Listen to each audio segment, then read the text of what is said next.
Welcome to Research World. In this video, I will share a trick that is how to convert PDF files in handwritten notes.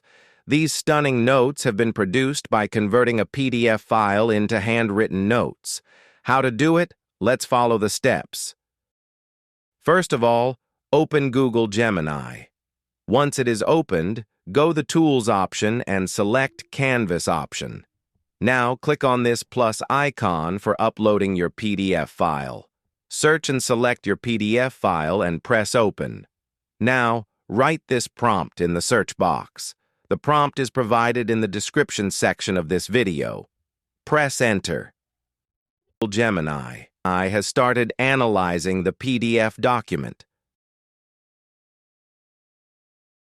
Our PDF has been converted to handwritten slides. Click on this download option.